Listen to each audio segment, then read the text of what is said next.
I'm Colm Keegan. I'm a poet and I've written a couple of plays. Do a lot of work facilitating like workshops. It's a big part of my livelihood as well. So yeah, that's me, I think. And Colin, was it always in you? I mean, like from a very young age, did you write? Like, was there a road to Damascus, or like what?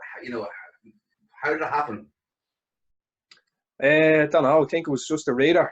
My parents were big readers, and they always told, like my father particularly, like my mum and dad were split up. So when he used to go down to my dad, it was one of the only free places he could take me. So he used to always bring me to the library, on a Saturday, and he'd have a pint on the way home, and I'd read my books in the pub.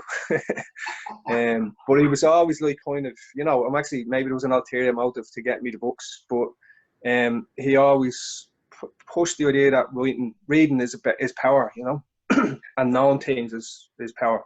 And then it just like went from that, and I ended up like I'd be bringing my kids down to the library, and I'd be a big reader, and I'd be pushing reading as a thing, and I always defined myself as that was my superpower growing up. Like I could read, Teacher came home from school to tell me parents once that I had an exceptional reading age. I was 10 or something, and they were like, he reads like an adult. And so that was always how I defined myself.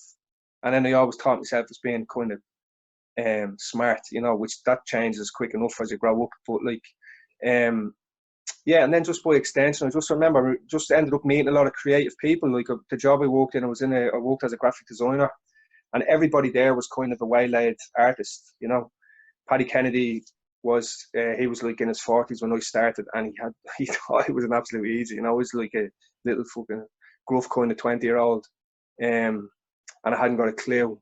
And he'd been like on playing on the folk scene back when like Christy Moore was coming through and stuff, and he was always entering the Eurovision and things like that. And then everyone around like were kind of artists and creatives.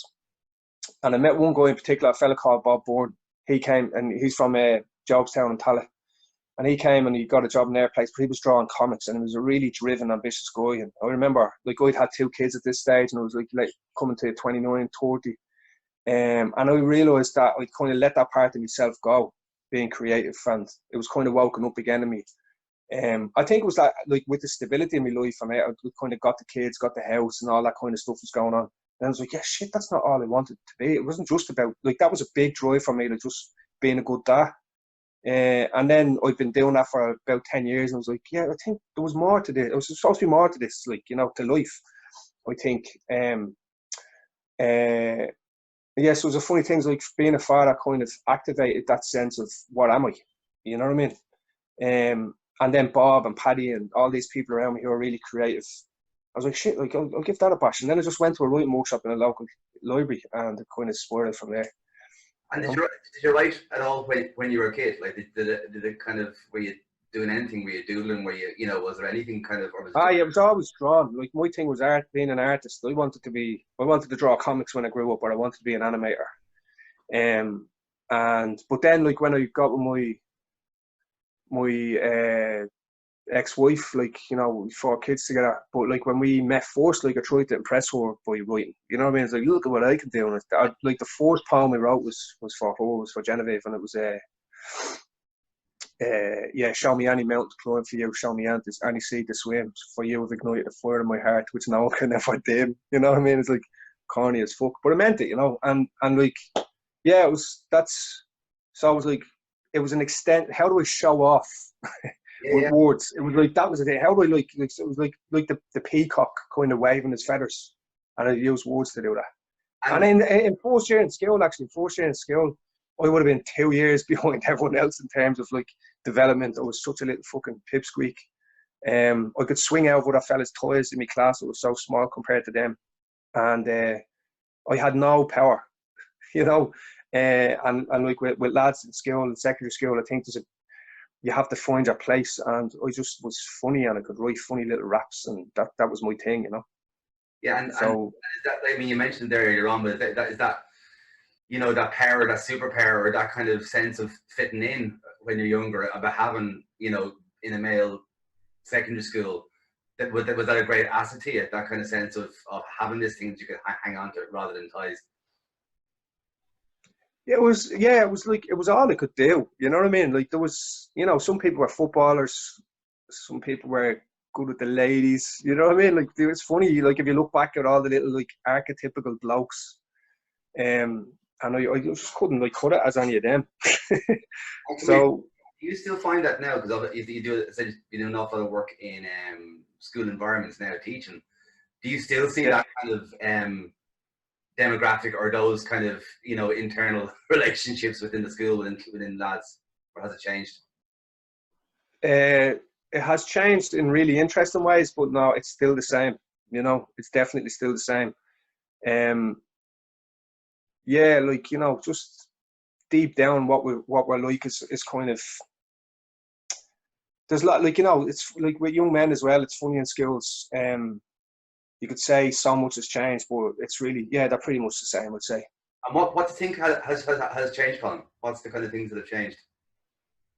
Just the speed at which they have to define themselves and become, and like the way they feel so connected and so alone. Like, you know, they're all in their bedroom. You used to send the kids to their bedroom, and that was the most isolated space they had. And they're literally connecting to the world in their bedrooms now. And they never really they never switch off, you know. Like, I have a daughter, you have to take the phone off her if you wanted to go to sleep, you know that way. Yeah. She's 16, like, so it's, you know, it's like at that age where you're kind of trusting her that bit more. But just they're net natives, like, they're just online all the time. Yeah. And then, like, so in the same ways, like, I was a kid, like, kind of turning up and trying to figure out what I was in the school context. Like, they're doing that, and they're comparing themselves to Kim Kardashian, you know, on one hand, and like brilliant footballers, or and then, you know, people like, you know, you probably have it over there, like, we'd have like Clondalkin famous, you know, people like Clondalkin famous, or Ballymun famous. Yeah. That's like, what's his name? Jamie Harrington be a great example of somebody who just like was brilliant at expressing himself online and had that great voice, and then just became someone. So your little kind of 12-year-olds, yeah, you know, is kind of going on to Instagram and going, well, what am I? Yeah.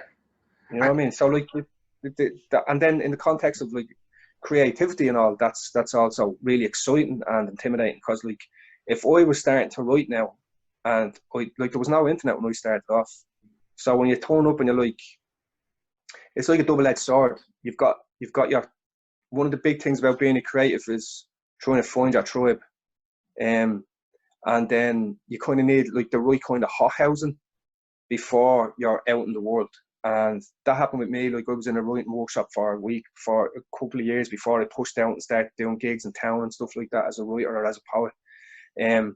But like, you can be 12 or 13 and go, I want to write a poem, and you can put that up on the internet, and that can be like, you know, a really exciting or damaging experience for you. You know what I mean? In a way that is, what would you call it? Like, just kind of way more, just on a way larger scale than it would have been when I was starting off. And let me talk about that transition for you from, say, going to the writing workshop, and, you know, what happened in you and for you, and then that getting up and, you know, well, publishing, you know, to yourself, but first of all, but then kind of performance aspect of it. How did it all kind of happen for you? Like, was just in a bit like of kind of, you know, in the doldrums, I think, as a person, had a job, everything was settled down and everything was going well, and just kind of a bit bored, you know, be doing the dishes, looking out the window and going, is this it, you know? And then one day I was in the school library, it was in Clondalkin Library, and there was people there starting to write. Like, there was a writing workshop on, and I was like, what's that? Can I join that? And they were like, no. And then the woman, Deirdre Priestley, she said, I'll take your name. And she rang me 6 months later when there was another workshop starting, and said, you can come to this. And I jumped on it and I went. And then I was there for a few years, and I got shortlisted for the Hennessy Awards a couple of times. And I met Dermot Boulder. He was writing residence in South Dublin at the time, and he kind of mentored me a little bit. And then I remember just kind of realising that I didn't want to just be someone that I went to a workshop every Saturday. I needed something more. And I remember talking to a few other friends that I'd met through Dermot Boulder, other Clondalkin writers, Brian Kirk and Tony Higgins. And we'd have points every Thursday, you know, and talk about writing and stuff. And then I was like, I think I'm going to go to town and like try and do a poem, you know, like to an audience. And they were like, oh, I don't know, sounds like really. And we were all sitting around the table like going, that sounds, you know, brilliant, but terrifying. And And now, like, you just put it up online, you know. But like, we had to find a place. We, like, when we heard there was a place going, and it turned out the place we were gonna go wasn't happening anymore. Like, that's how behind the curve the information was. And yeah, I went to a place called the Naked Lunch. I found Stephen James Smith on MySpace. So I was on MySpace putting stuff up, and then Stephen was there as well. And then me and him went the first time I did a gig in town called the Naked Lunch, and Mike Igo was running that, and I met Carl Parkinson there, and Andre Kapoor, Trina Walsh, who's a great novelist now, and Niamh Bagnall. They came along with me, two writers from Lucan Writers. And we went into town like this mad kind of adventure, like Dick Whittington going to London. You know what I mean? We went into town and the absolute terror of standing up like in a live setting and you know, thinking you're going to get billed out of it and all that kind of thing. And at the same time as that was happening, I met Stephen Kennedy, who runs Nighthawks, and well, he was going to set up Nighthawks, and I said, "I'll help you with something like that." And he gave me a shout, and we kind of co-ran Nighthawks around the same time. So I was kind of finding my feet as a performer, and then I was running events at the same time, and Stephen was running the Glor sessions, and Callaghan was running the Brown Bread mixtape, and Andre Kapoor had a night called Locked In Sweeney's, which is gone now, and all these nights were just kind of popping up. And it was around the time, funny enough, where we were having a bit of an identity crisis as a country. It was when the Celtic Tiger crashed, and all the pubs were kind of looking for new ways to get people in because people didn't have money the way they used to. And Facebook was happening at the same time, and we were all like, we all had Facebook pages then, and we were all like connecting, and we were all talking to each other, and it was just like kind of like, it was like you put everything, all these the people like molecules, like water heating up in a microwave, all this friction of movements because we were all doing things together, and it just kind of exploded into something. It's interesting. The thing there, what is fascinating is that, you know, the writer or the poet and then the performer, and the friction between those two things, because, you know, is that something that you've found easy all the time, Colm, or is that something that kind of really caused you hassle? The friction between the writing and the performance. Yeah, well, having to perform your own writing rather than, I can imagine some people don't like that or don't want to do that. They just want to write it down. Yeah. You know. Yeah, I remember a great poet I know, Dave Mohan, won the Hennessy one year, and it was a real surprise because Kevin Power was due to win it. Everyone thought Kevin Power was going to win it because he'd written Bad Day in Black Rock and he had a short story in the Hennessy's, and he won the short story section, and then there's a poetry section, and then there's an overall prize. And Dave Mohan like blew everyone away. It was kind of a bit of a shock result, but everyone was delighted for him. And he's a great writer. But he won another award. I think it might have been a Troker Award. And I remember him going into town, and he was at the door, and he was going to read at the event, and he was just like, "No," and he just turned around and went home, and he just sent to them like, "Look, I don't do that." Yeah. And it, like, poetry is a very personal thing, and some people aren't. Like, I remember Trina and Niamh, when we were in town, we were kind of laughing. Like, it was like we were, you know, at this idea of performance poetry. There's a lot of willy waving going on sometimes, and it's like that's not for everybody, you know. And sometimes, like, I think for me, like, that's, I have 2 books of poetry published, and it's not, those poems, in some ways, their life is none of my business. It's very different to the way, like, Paul Albert, Steve Camden, who we've had out in the Axis for a couple of gigs, he said, spoken word is words written to fit your own mouth, and it's like nobody else can say it but you. And there's a beautiful integrity to that. It's like the best fucking actor in the world couldn't say it like you. You know what I mean? Because it's your poem and your voice is kind of the musical instrument that's played on. You know, like Kate Tempest, you couldn't really see anyone else doing it the way she does it for her work. But then theatre is very different because, like, I love the idea that when I write it, I won't say it. And when I write it, it'll live on and it lives beyond me. Like, you hand it to a director, you hand it to a performer, and a lighting technician, and all these new things are done to your words. That's just like, that's a really exciting element of like, just the versatility of words, you know, like how they can blow your mind in absolute silence. You're sitting at home reading a book in your bed. Like, I'm reading War and Peace. I'm in Russia every night before I go to sleep. And then, you know, you'll go and you watch somebody give an amazing performance of words that they didn't write themselves, and the director's got a spin on it and how it's presented and how it's staged.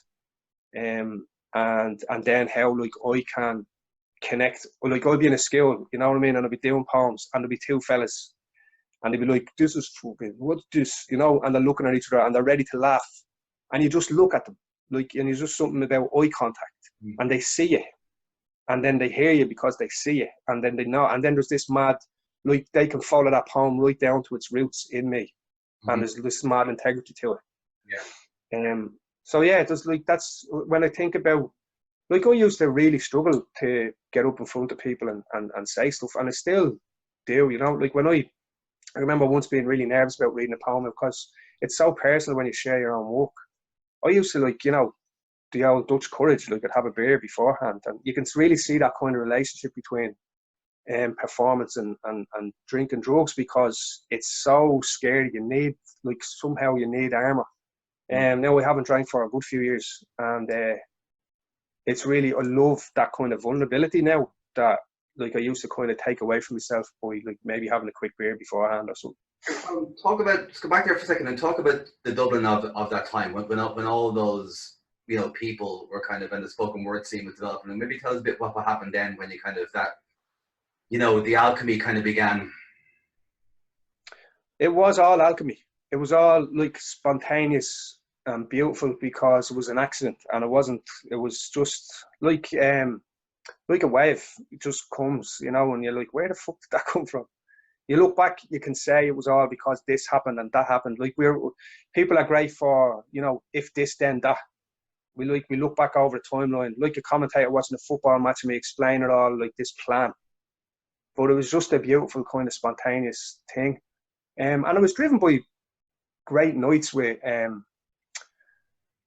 just like there's a nice kind of collective sense that we were all in it together, and we were all starting off, and it was this independent live art scene, and it's so not what's happening now, and you can see the same sort of spirit in all in this, you know, it's the same sort of things. We need to do something, and then we can do something, and then that kind of drives, when you get away with it, it kind of empowers you to do more, and the whole thing was like that.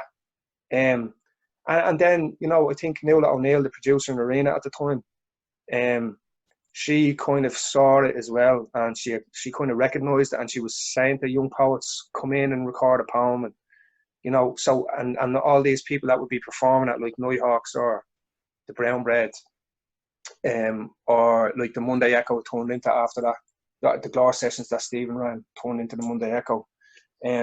These nights were like just hot housing poets and performers, and they were going out, like Sinead White. I remember seeing her for the first time in the Glore sessions, you know.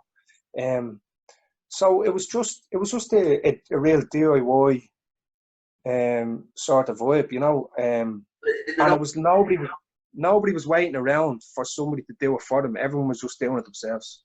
But didn't it also, I mean, what was kind of, and still remains in it, is like the sense of a whole plethora of kind of new voices, and maybe from areas that didn't have those platforms before, and we're talking about things that, you know, weren't being spoken about in kind of wider cultural sectors as well. I mean, that's what I've always found really interesting about it too. Yeah. Like, you can think, and I think, like, the Axis fits into that story, I think, because the city was starting to reconfigure and understand itself. Like, you had the sort, like, myself, Emma Kerwin, Elaine Harrington, working class voices that were from these satellite towns that were actually sort of extensions of the destruction of the inner city. And we were all kind of herded out to these big housing estates in the 80s. And then that's where we all kind of, like seeds thrown on fallow soil, you know, we all kind of bloomed up out there. And then we found ourselves back in the centre again. And so in the way that, you know, in the way that Ballymun was seen as something outside of the city, but then the city, you know, Ballymun is the city. You know what I mean? Like, Ballymun actually is more the city than a lot of other places, if you ask me. And it's like that kind of, there was, like the Celtic, it's called the Celtic Revival, is that what it's called? Yeah. It was a bit of a working class revival, I think. It was actually the working class in Dublin, if you think, just in terms of even the accent, you know, was people were reassessing what that meant.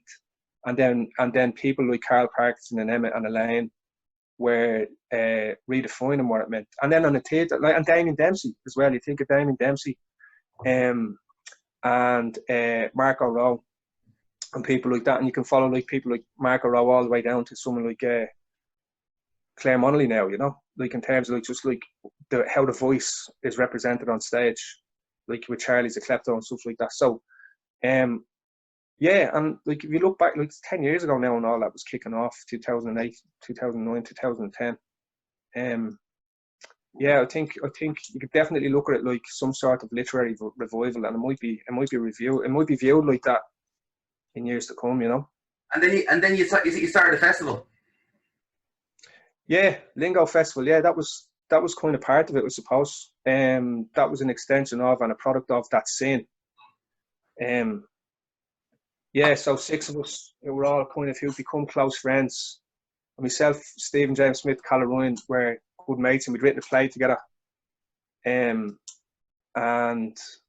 yeah, we just like we were gonna write another one, and then we were like, all right, we'll do a festival, I think, at the same time. And then that just ended up taking over our lives for a few years. Yeah. And that was like, there was a bit of a coup. There was a bit of a like literary coup that happened. Like if you think of people like really outspoken voices like Dave Lorden and people and Sarah Clancy, it was like the art was coming from outside the pale in a way that we stole a march on the literary kind of establishment, and like sort of the conversation changed, and that was happening, and it was like it wasn't being noticed, and we were like, we have to like really, how do we make people see what's happening? So that's what Lingo became. And then it was like to wake up, like I was activated in my gaff watching MySpace, watching fucking Shane Koizan, the Canadian like laureate, like he was the poet laureate or whatever, or he wrote poems for the Olympics when they were on in Canada and stuff. And he was doing spoken word, and it was fucking blowing my mind. And then I'm going into town, getting like thinking, oh, he's amazing. And Saul Williams and people like that, Paul Aubert, Kate Tempest, Holly McNish, all these things are happening across the globe. So we're going, if we can build a bridge between what's happening here and over there, and we can say this is on par, if not better, than what's happening everywhere else. And that's what was brilliant about it. Like it was, and again, goes back to that idea that there's no fucking, I think humans were just inclined to create hierarchies. And you can see it even with something like the Abbey Theatre, you know, it's like the place for theatre. And then everyone just look, it has this mad gravity then. It's like that's the only place for theatre, and anywhere outside that isn't the place. And then the Abbey was great in terms of it kind of usurped the status quo at the time when it started off. And then everyone's like, that's where you go to usurp the status quo. But it becomes places like that. Like, and even the Axis and all theatres, the Civic and all, they become groundbreaking, but then they have to hold on to the energy as well. And it's always, the energy always ends up being somewhere else. And the good organisations are about kind of moving with that, you know? Yeah. So I think Lingo was just part of some, like a spotlight on something that was already happening in Dublin.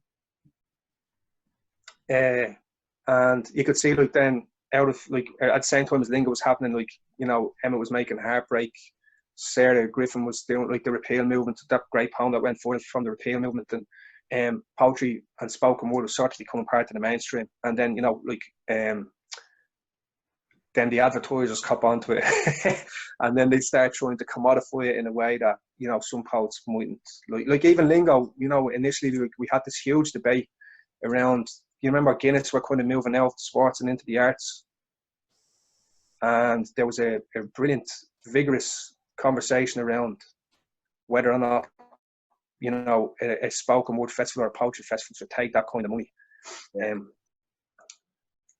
Yeah. Sorry, so we decided not to.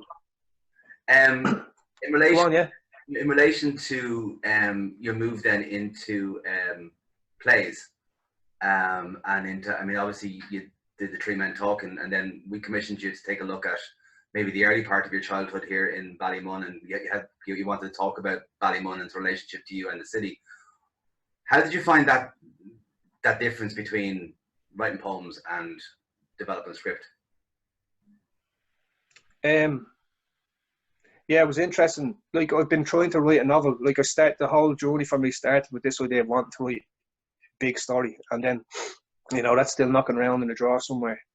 And I'd written short stories, and then the poetry sort of took off for me, and people were sort of saying to me that sorry, hang on, it's in the kitchen.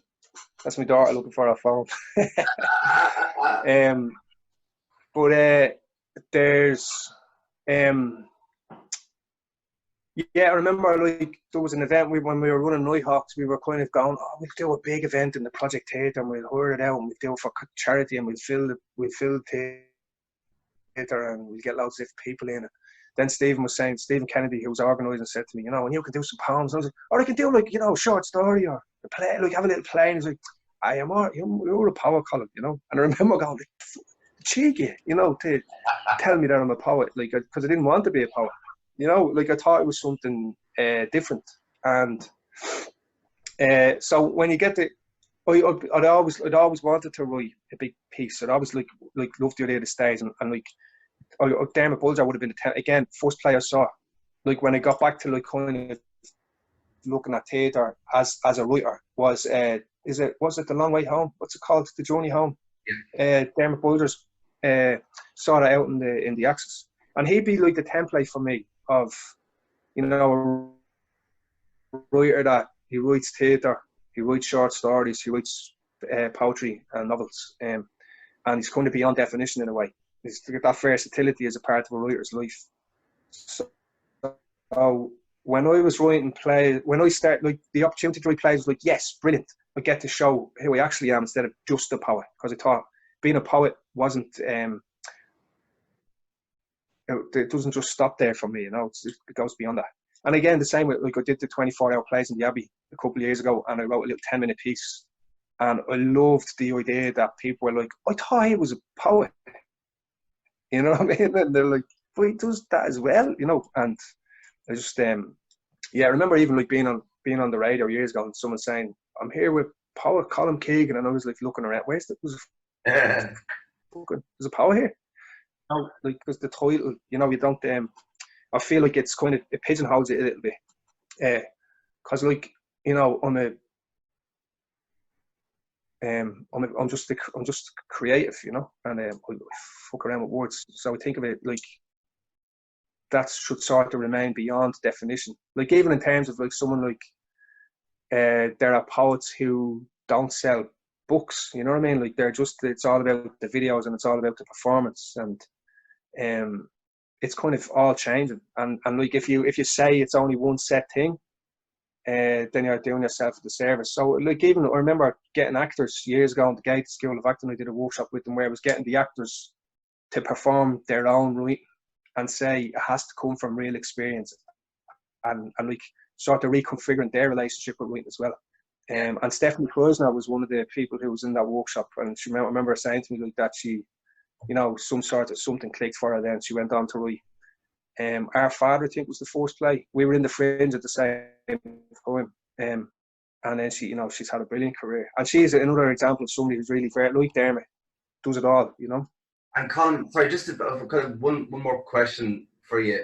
In relation to, say, for Saoirse, the experience that I had of kind of working with you, that, you know, how did that feel for you, moving from what is kind of from poetry a lot of the times an insular process to kind of, as you said earlier on in the interview, letting your work go to someone else, or to a pair of people, or to 3 people or 4 people to kind of arrive there on preview or dress rehearsal or whatever it is to see it on stage? And how much of you did you have to let go?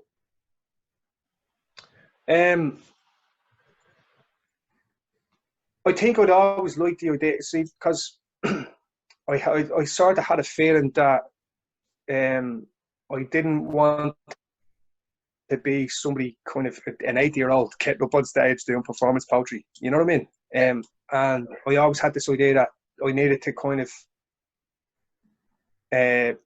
morph into a writer that's, like, more behind the scenes than up on the stage.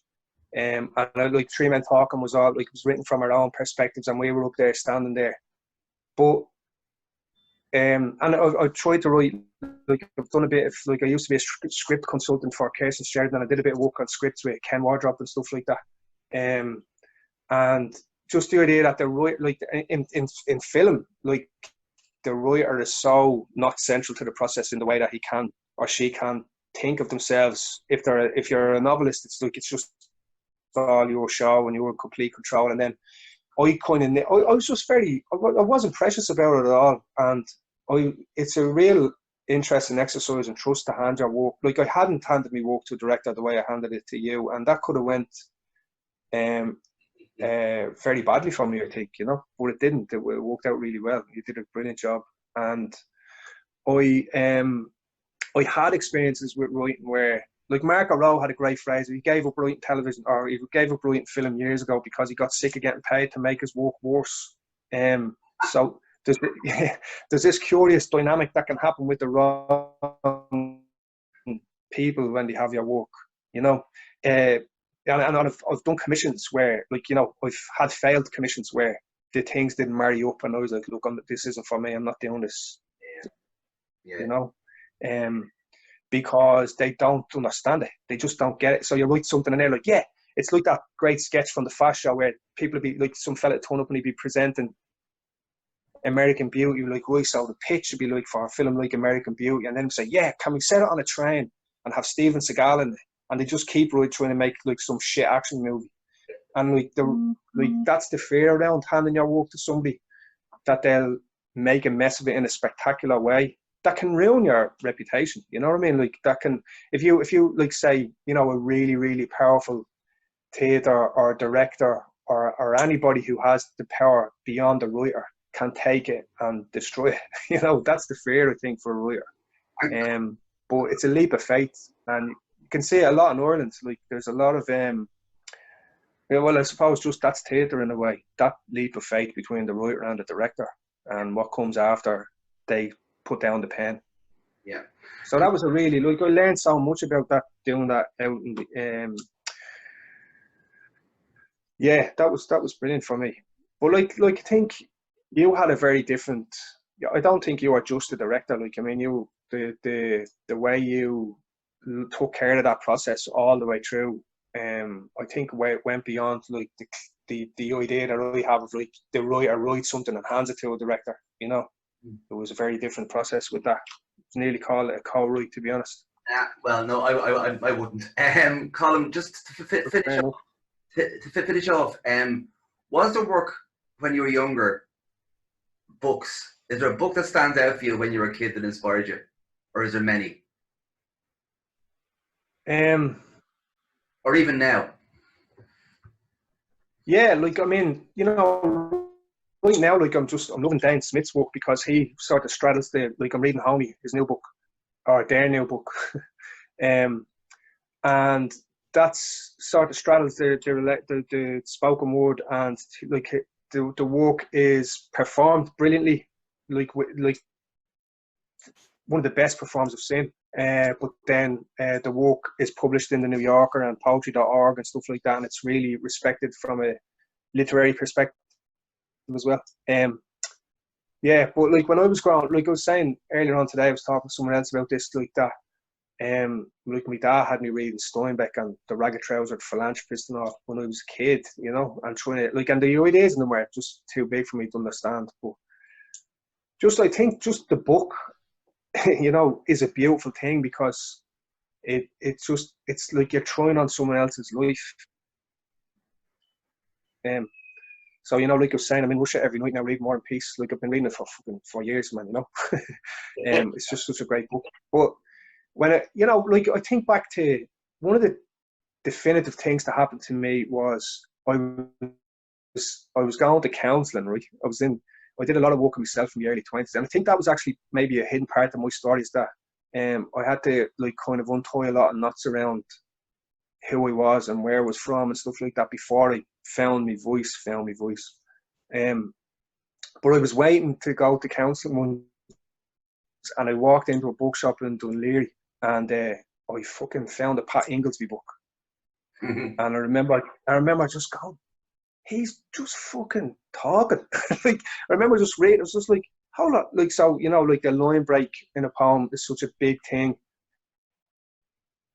And there's can be a lot made of it. But like, you can say a sentence in a paragraph in a novel, and it's just like just a real throwaway thing. With all this emphasis around line breaks, but Pat was using the line break around just talk. He's just talking like a bloke. You just open the book, and there he is. Like, how's it going? I'm just here's a poem. You know, it's just so relaxed and casual. And I remember one poem about, I think it was just about a puddle and a car driving through a puddle, and it just blew me away. And then by extension, you know, you go on to read other poets like Bukowski and stuff. Now there's lots that you could say about Bukowski now, and you know, the modern context as, like, you know, he's revered, but he's a famous, like, drunk, and like not necessarily a nice person, but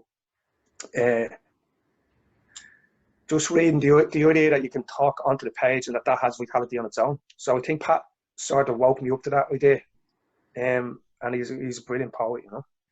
Colm, thanks very, very much for taking part in this. An absolute talk to you for hours, as we have done lots of times. Yeah. But many, many thanks for taking part in this, and I hope to see you again soon, in person, after this cave-like existence is over.